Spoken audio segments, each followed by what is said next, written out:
कोपरगावात वंचित बहुजन आघाडीचा पक्षप्रवेश मेळावा उत्साहात, अनेक कार्यकर्त्यांचा पक्षप्रवेश। कोपरगाव शहरातील वंचित बहुजन आघाडीच्या वतीने पक्षप्रवेश मेळाव्याचे आयोजन करण्यात आले।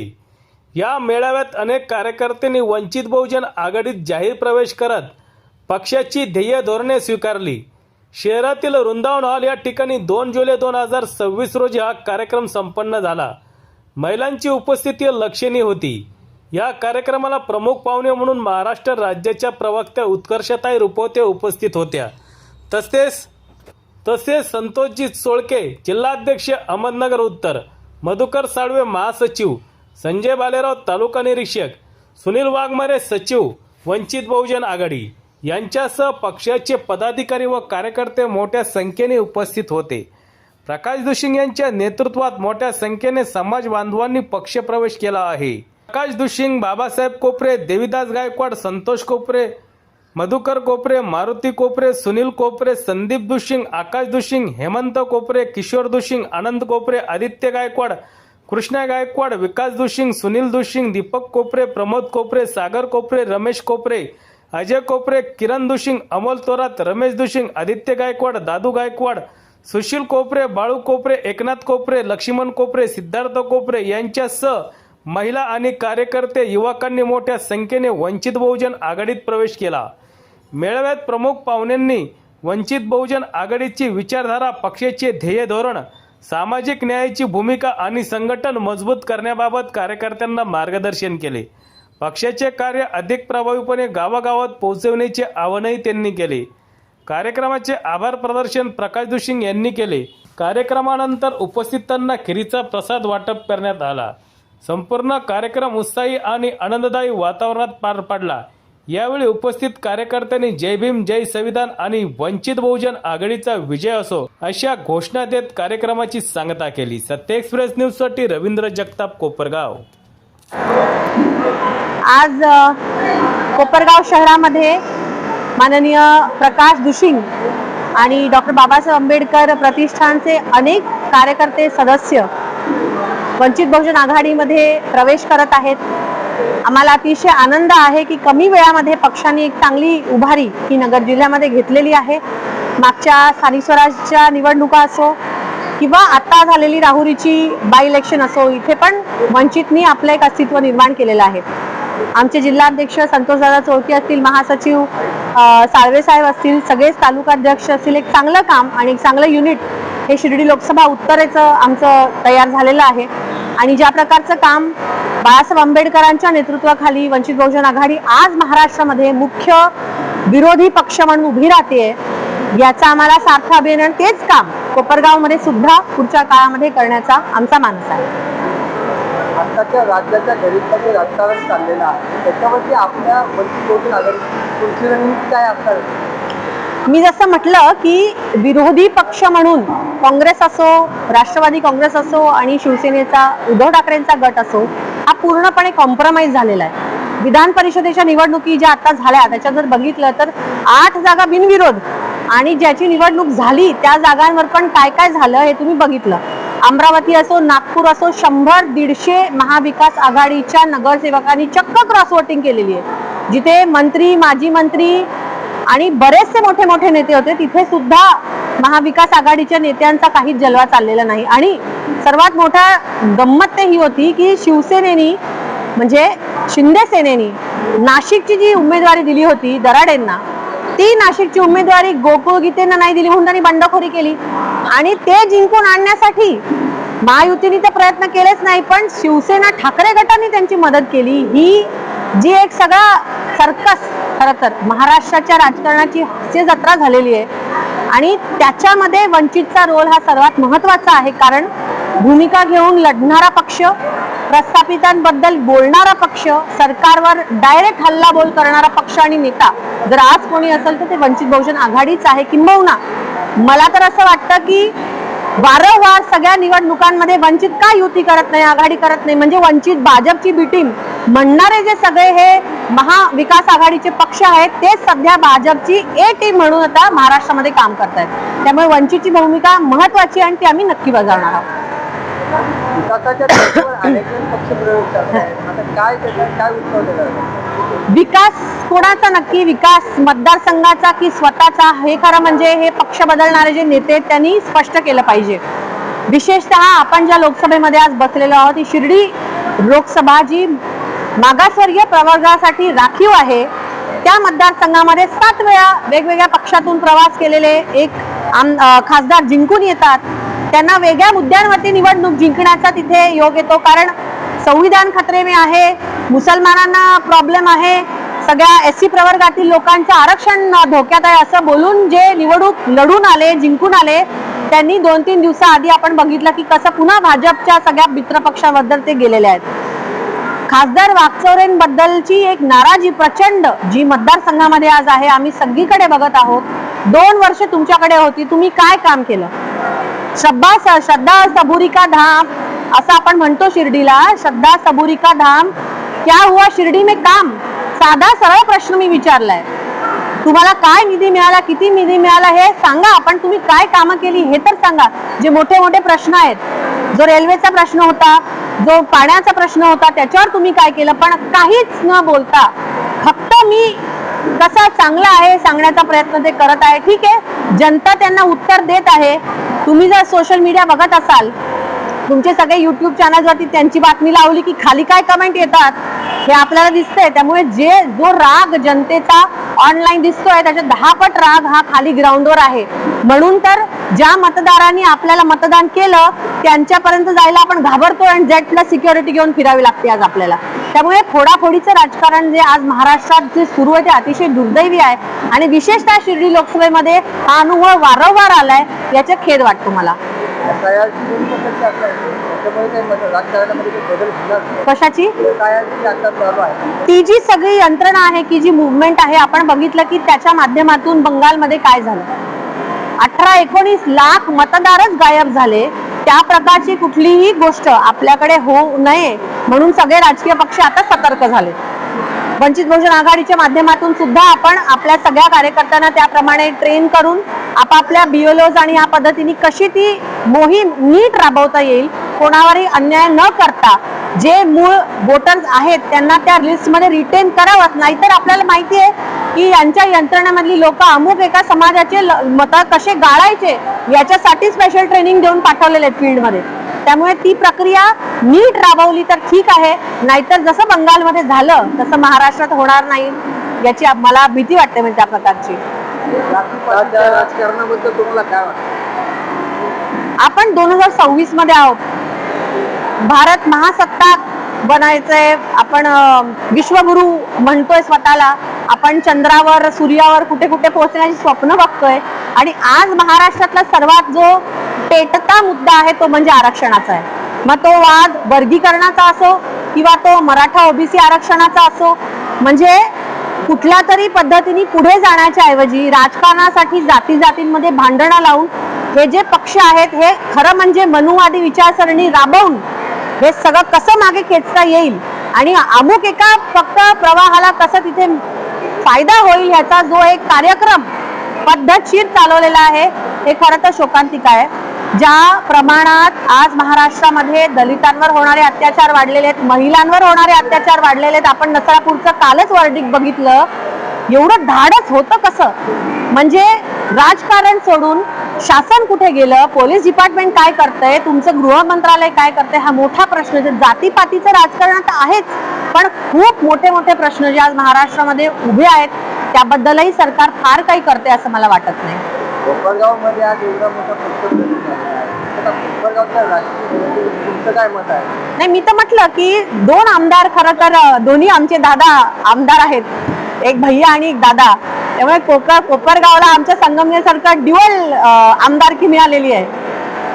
तर तसं असताना सुद्धा जेव्हा 7-7, 8-8 वेळा पक्ष बदलून आलेले, 2 वेळा खासदार आलेले लोक पक्ष बदलून जातात तेव्हा एक वंचित समूहातल्या, तर तुम्ही जर बघितलं हे सगळे कष्टकरी समाजातले येणारे लोक हे जर हिंमत दाखवतात आणि वंचित समोर येत आहेत म्हणजे या सगळ्यांचं खरंच कौतुक आहे.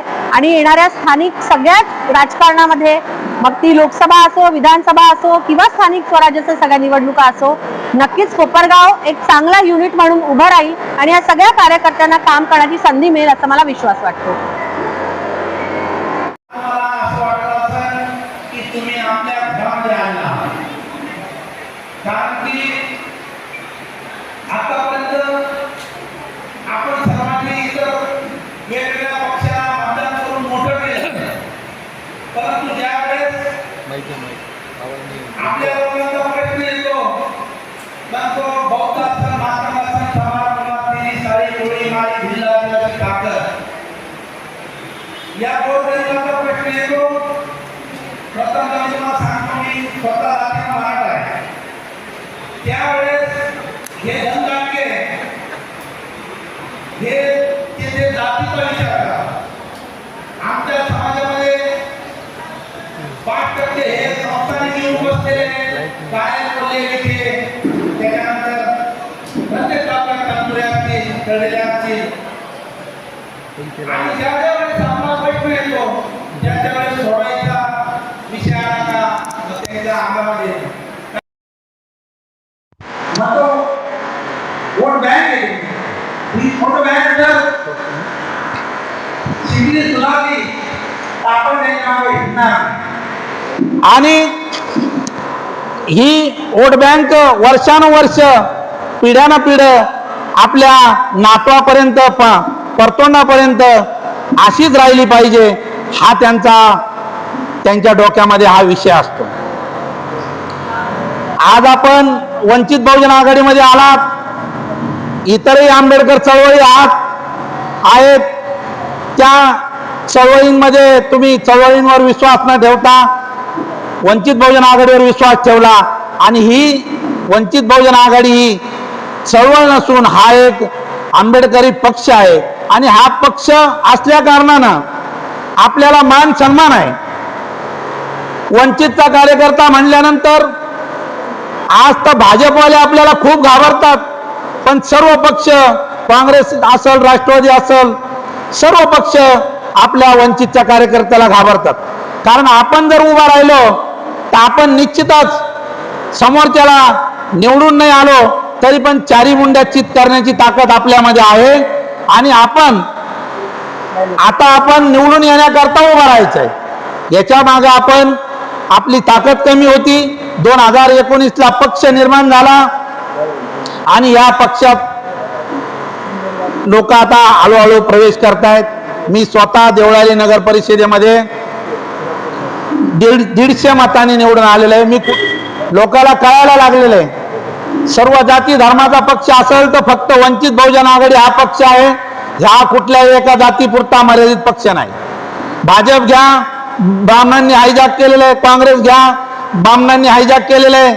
इतर जे पक्ष आहेत, शिवसेना आहे, हे सर्व जे त्याच्या जातीपुरते मर्यादित झालेले आहेत. परंतु वंचित बहुजन आघाडीमध्ये सर्व जाती धर्माचे लोक आहेत. येथे मुस्लिम आहेत, तेवढे बौद्ध आहेत, सर्व जाती धर्माचे लोक आहेत. आणि आपली वंचित बहुजन आघाडीची वोट बँक असेल, प्रॉपर वोट बँक असेल, तो बौद्ध समाज आहे, त्याच्यानंतर आदिवासी समाज आहे, मुस्लिम समाज आहे, इतरही समाज आपल्याकडे आकर्षित होत आहेत. तर आपण हे जे फाउंडेशन आहे, या फाउंडेशनचे सर्व कार्यकर्ते तुम्ही वंचितमध्ये प्रवेश केला. आज राज्याच्या प्रवक्त्या उत्कर्षताई रुपवते यांच्या नेतृत्वात तुम्ही सर्वजण वंचित बहुजन आघाडीमध्ये आलात. आपल्याला पुढील खासदार, पुढील कोपरगावचा आमदार हा वंचित बहुजन आघाडीचा करायचा आहे. त्याकरता तुमच्या सर्वांचे मोलाचे सहकार्य लागेल. कारण आज तुम्ही इथं 400 ते 500 लोक आहात. हे 400 ते 500 लोक येथे बसल्या 50,000 मतं फिरवणार आहात. कारण आपला एक माणूस आपल्या मोबाईलमध्ये 400-500 नवे 5,000पर्यंत कॉन्टॅक्ट असतात. आणि आपण जर ठरवलं, आपल्या पाहुण्या रावळ्याला सांगितलं की आज आपल्यासाठी लढणारा, रस्त्यावर उतरणारा तर कोणी असेल तर डॉक्टर बाबासाहेब आंबेडकरांचं रक्त श्रद्धेय बाळासाहेब आंबेडकर आहेत. ते मग कुठल्या जातीचा असो, त्या कोणत्याही जातीचा गरीब कार्यकर्ता, ज्या कुटुंबावर, ज्या घटकावर अन्याय झाला त्याच्यासाठी श्रद्धेय बाळासाहेब आंबेडकर हे स्वतः कोट घालून कोर्टामध्ये उभे राहतात आणि त्या समाजाला, त्या कुटुंबाला, त्या माणसाला न्याय मिळवून देतात. त्याच्यानंतर झाला विषय दुसरा, जिल्ह्यामधले सर्व पदाधिकारी, जिल्ह्यामध्ये आपल्या राज्याचे 4 वरिष्ठ पदाधिकारी आहेत. जिल्हा अध्यक्ष म्हणून उत्तरचा मी आहे आणि या तालुक्यातले तालुका अध्यक्ष असतील, सर्व 7 तालुक्यामधले 7 तालुका अध्यक्ष असतील. हेही ज्या ज्या वेळेस आपल्या कुटुंबातील असतील, पाहुण्यांचं असेल, कुठलंही काम असेल तर पोलीस स्टेशन असेल, तहसील असेल, प्रांत असेल, साधक तलाठी कार्यालय असेल, तिथे आपले वंचितचे कार्यकर्ते हे समाजाला न्याय देण्याकरता अहोरात्र झटत असतात. तुम्ही आमच्या डोक्यामध्ये थोडंसं, आमच्या डोक्यात सुद्धा असेल काहीतरी एक थोडासा फॅट राहतो आणि फॅट एकटी तो निघत नाही, कोणाच्या डोक्यात असू द्या तो. पण कालांतरानं स्वघरी परतल्यानंतर जो आनंद होतो तो माझ्या या संपूर्ण माता भगिनींना आणि माझ्या सदस्यांना, या कोपरगावातल्या माणसांना आज झालेला आहे. आम्ही हा मिटिंगचं आयोजन भालेराव सरांच्या मार्फत मी फोनवरच केलंय आणि 8-10 दिवसापासून आम्ही दोघं संपर्कात आहे या कामाच्या. त्यांनी मला सांगितलं की मी वंचित बहुजन आघाडीमध्ये प्रवेश करीत आहे आणि 2 वर्षापूर्वी संगमनेरमध्ये भेट झाल्यानंतर त्यांनी मला सांगितलं का साहेब, तुम्ही जर एवढं मोठं काम करत असाल तर तुम्ही वंचित बहुजन आघाडीमध्ये काय येत नाही. मी संगमनेरच्या तहसीलमध्येच भालेराव साहेबांना शब्द दिला होता, साहेब या पक्षाची फक्त एखादी चूक माझ्या लक्षात आली, त्या पक्षाने मला करोडोच्या पैशात जरी मोजलं तरी मी आमिषाला बळी पडणारा माणूस नाहीये. आणि मग एक चूक माझी त्यांची लक्षात आली आणि त्याच दिवशी त्यांच्या स्टेजवर सांगितलं, आजपासून तुम्हाला जय भीम जय महाराष्ट्र.